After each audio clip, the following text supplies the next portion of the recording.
Shalom kekasih Kristus, banyak rencana Tuhan yang hendak digenapi untuk kehidupan kita. Namun satu hal yang Tuhan inginkan, dapatkah kita dalam menjalani hidup dengan segala kelimpahan yang Tuhan berikan? Hati dan perkataan kita tetap mengatakan, itu karena kemurahan Tuhan.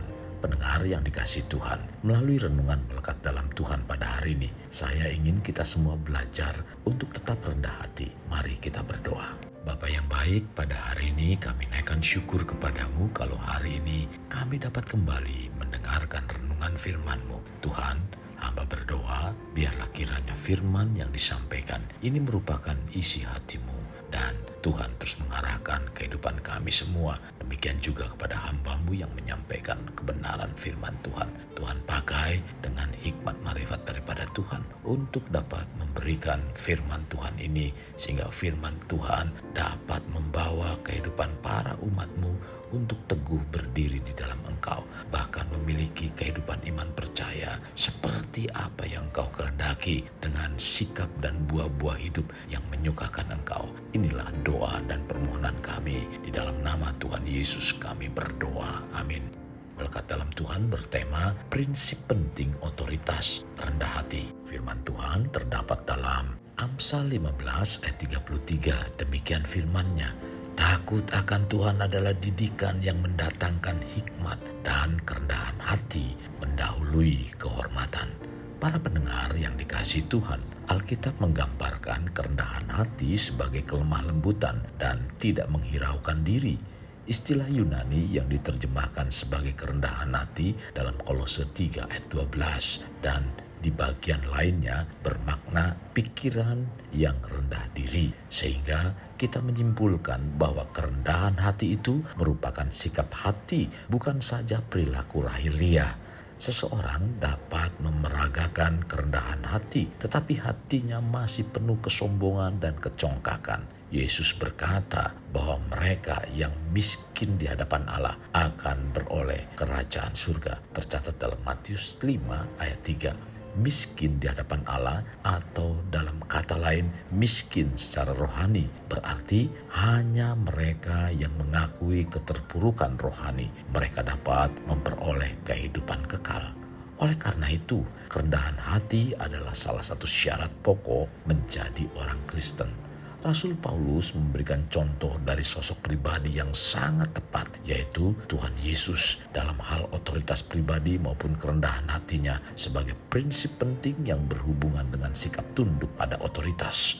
Rasul Paulus menyampaikan dalam Filipi 2 ayat 5 sampai dengan 8, hendaklah kamu dalam hidupmu bersama menaruh pikiran dan perasaan yang terdapat juga dalam Kristus Yesus, yang walaupun dalam rupa Allah tidak menganggap kesetaraan dengan Allah itu sebagai milik yang harus dipertahankan, melainkan telah mengosongkan dirinya sendiri dan mengambil rupa seorang hamba dan menjadi sama dengan manusia.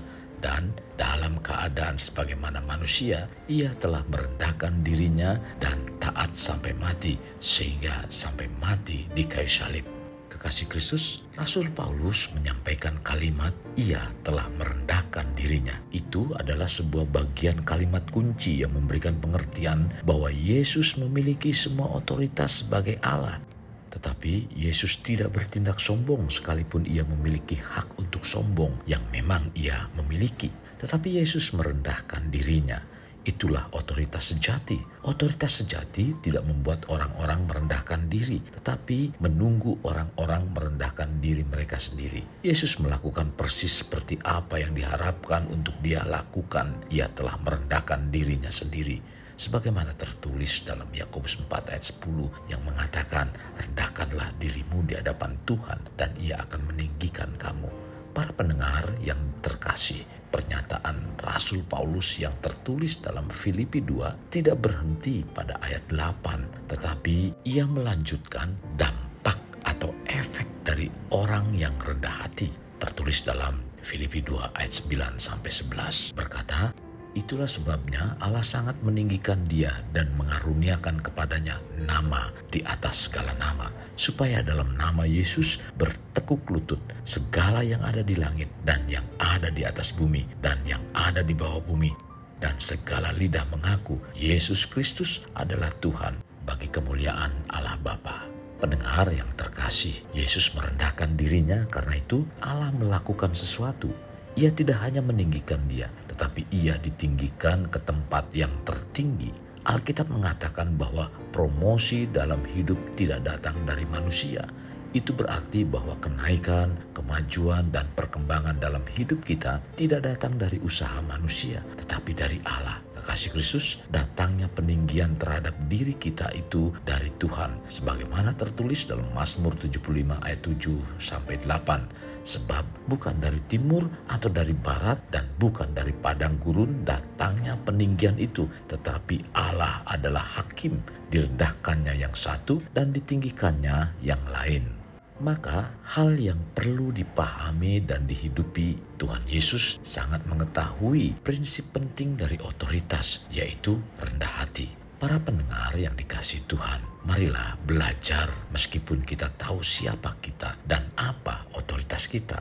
Tetaplah memilih untuk tidak memegang teguh pada hak-hak kita semata, agar kita dapat mencapai tujuan yang lebih besar dalam memenuhi kehendak Allah di hidup kita, dan melalui diri kita dapat juga mengangkat hidup orang lain. Yesus bisa saja berkata, "Aku adalah Allah, aku tidak mau menjadi seorang manusia."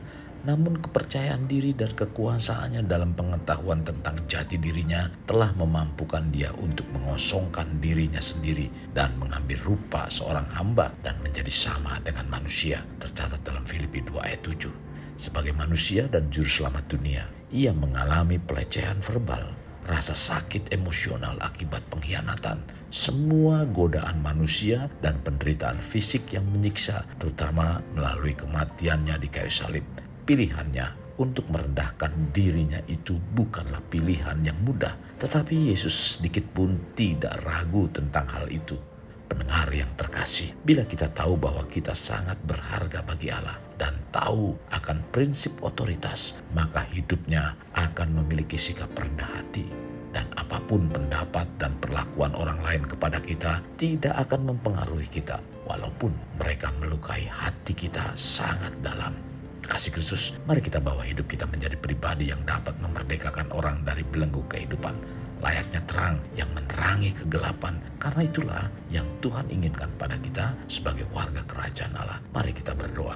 Tuhan Yesus, terima kasih buat firman hari ini. Engkau kembali mengajarkan kami, iman percaya kami, untuk kami terus berada dalam kebenaran firman-Mu. Dan kami bukan hanya sekedar tahu akan kebenaran firman Tuhan, tetapi hari ini Engkau membawa kami untuk kami melakukan firman Tuhan, menjadi pribadi-pribadi yang memiliki sikap hidup yang rendah hati. Dan itu merupakan prinsip yang penting untuk kami sebagai anak-anak-Mu. Maka dari itu Tuhan, melalui Roh Kudus, mampukan kami untuk kami memiliki sikap itu, agar Tuhan lebih lagi mempercayakan sesuatu dalam kehidupan kami, untuk kami menjadi pribadi-pribadi yang senantiasa berkenan kepada-Mu. Terima kasih Tuhan Yesus, kami sungguh sangat bersyukur lewat renungan ini kami terus semakin dibaharui dan menjadi pribadi-pribadi yang serupa dengan Engkau. Sekali lagi kami mengucapkan syukur dalam nama Tuhan Yesus kami berdoa. Amin. Kasih Kristus, mari kita akhiri dengan mengedahkan kedua tangan kita. Terimalah anugerah berkat dari Allah Bapa, kasih sayang daripada Yesus Kristus, dan persekutuan dengan Roh Kudus yang memberkati, melindungi, dan menyinari engkau dengan wajah-Nya, serta memberi engkau kasih karunia di mana Tuhan menghadapkan wajah-Nya kepadamu dan memberi engkau damai sejahtera. Tuhan juga mencurahkan berkat secara rohani, berkat secara jasmani, dan berkat secara ekonomi, di mana berkat Abraham, berkat Ishak, berkat Yakub dicurahkan dan dilimpahkan dari saat sekarang sampai Maranatha tiba, dalam nama Tuhan Yesus. Amin. Sampai jumpa di renungan berikutnya. Tuhan Yesus memberkati.